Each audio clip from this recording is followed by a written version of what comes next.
Good evening all and welcome to another video on All How the Ale. It's Sunday night, which means it's trad beer night. And the beer we're going for tonight hails from Batemans. This one, it is their Triple Hop IPA. And this one I picked up in Morrison's. Forget what I paid for it. Anyway, it's 5.3% ABV featuring 100% American hops.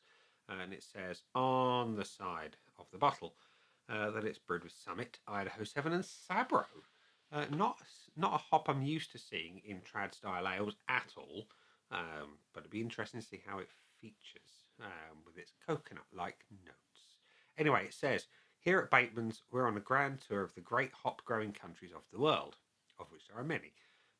Created over 200 years ago in England, the IPA was brewed strong and packed with hops to help survive the long sea journey to the British Empire in India. Now it's a beer style brewed around the world. The USA is the largest hop grower to satisfy the thirst for American IPAs. Triple Hop IPA has a rich malt backbone, beautifully balanced by a marmalade bitterness with layers of tropical fruit. Sounds rather nice, doesn't it? So without further ado, let's get it out into a glass and see what we think of it. So as I often do, I'm going to pour into my Lemmy glass. And the pour is pale, but not too pale. Nice golden colour. See if we can encourage a little head on that. We can. We have a few too many bubbles for my liking. Bear with. So what we got? Clear as a bell, golden, deep golden colour I'd call that. And a fairly loose, off-white head. That should be up close in a glass. Let's have a whiff. Smells good. Citrusy. Mostly citrus. It does have that thing that Sabro does do. And it's an ever so slightly... Let's get one more. It's not there now. But every now and then Sabro can give off a slightly soapy aroma. It's not there now. Maybe it was my nose. Just getting a little confused. Anyway, looks good, smells citrusy and malty. Interesting. See what it tastes like. Cheers.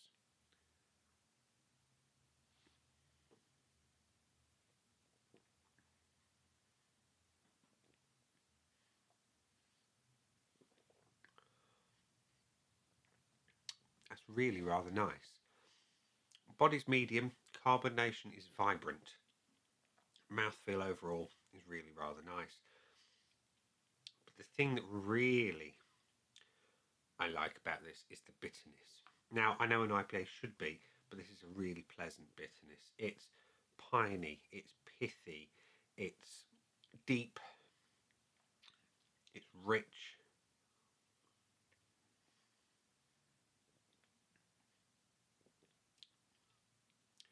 The Sabro adds a little something, just cutting and creamy through that bitterness. Overall, really good, really good. It's a proper old school, bitter, strong IPA.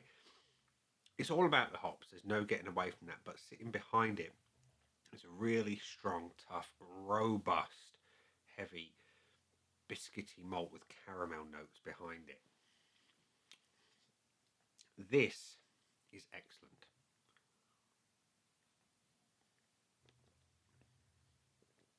The finish, as they mentioned, there is marmalade on the bitterness, and that translates into that pithy orange on the back end. It's very West Coast influenced in that respect.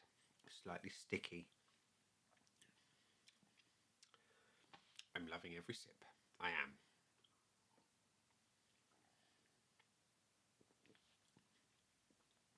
If you remember Old Empire before it got ruined, you're in the ballpark with this beer. But this is better than Old Empire used to be. Even though Old Empire was stronger, this tastes it. This is a really robust, full flavoured beer.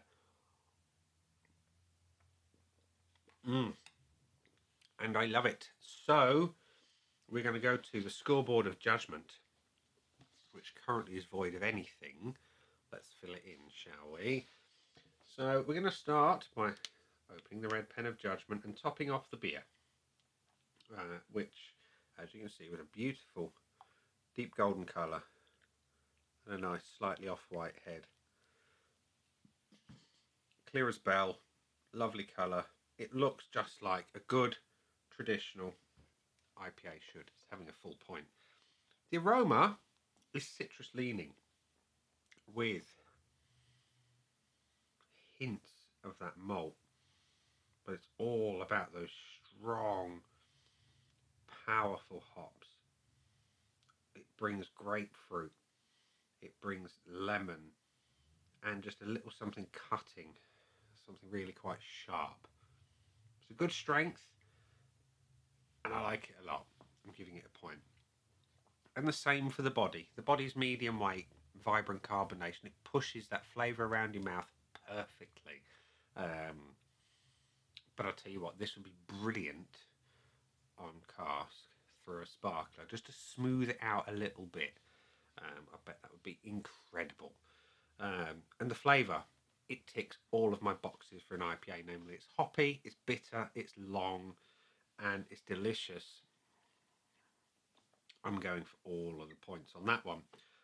You've got beautiful pithy bitterness. You've got lovely representation of grapefruit, of orange, of little hints of that creamy coconut as it cuts through, and that fragrant note that it brings. It's just a really, really well done IPA of the traditional style. And the finish, I like them bitter, hoppy, and long. And this one is all of that. I'm still tasting it now. It's still evolving. The malts, as the hops fade, really come to the forefront, and you get that nice biscuity note with a hint of sort of burnt caramel. I like it a lot. So yeah, I've given it the full point, which means it has got a full 5 out of 5. So we're going to go to the bonus points. Would I buy this one again? Absolutely I would, and I will. It's superb. It is everything I want in an IPA and more. It's got so much flavour. So much flavour. Value for money. I think I paid about £2, £2 something for the bottle. From Morrison's, it's worth every single penny. It's value for money. 100%. And the bonus point. Is it the best IPA that I've had this year in the traditional style? Yeah, it is. I think it's going to be a really tough one to beat because it is fantastic. So I'm giving it the bonus point, which means Batemans Hop IPA has got all the points, ladies and gentlemen, boys and girls. It's worthy of it. It's a brilliant, brilliant beer. And to be fair, that's got to be expected from Bateman. Everything they do is great. They still put love, care, and attention into their beer. They don't seem to compromise on the ingredients, and as a result, us, the customer, is much better off. There are other IPAs out there of similar money from well-established brewers that are not a patch on this beer. Some of those IPAs have been ruined by the bean counters who've changed out the ingredients. They've got rid of some of their malt bill and replaced it with sugar. Shepherd Neem, I'm looking at you. And yeah, this beer just knocks those into a tri-cornered hat. This beer is brilliant. It's fantastic. And like I say, if you're a lover of Old Empire, or if you're a lover of the old Shepherd Neem IPA that they used to do, I say used to do because the beer that has the name on it nowadays is just not the same. But yeah, if you're a lover of that style of beer and you've been let down by your breweries in the past, you need to try this beer. It's brilliant. Yeah. Hobgoblin IPA, I'm looking at you as well. You have been utterly destroyed by Carlsberg Brickvik. But yeah, lovers of those beers, get yourself over to Batemans and give this beer a try, because you will love it, I guarantee it. And we're going to leave it there and say that's been a brilliant beer. I've been me. Those down there are the buttons. You know exactly what to do with them by now. You've got your like, comment, dislike, and subscribe. Choose any combination of them as you wish. And I'll see you again soon for another one. Bye for now.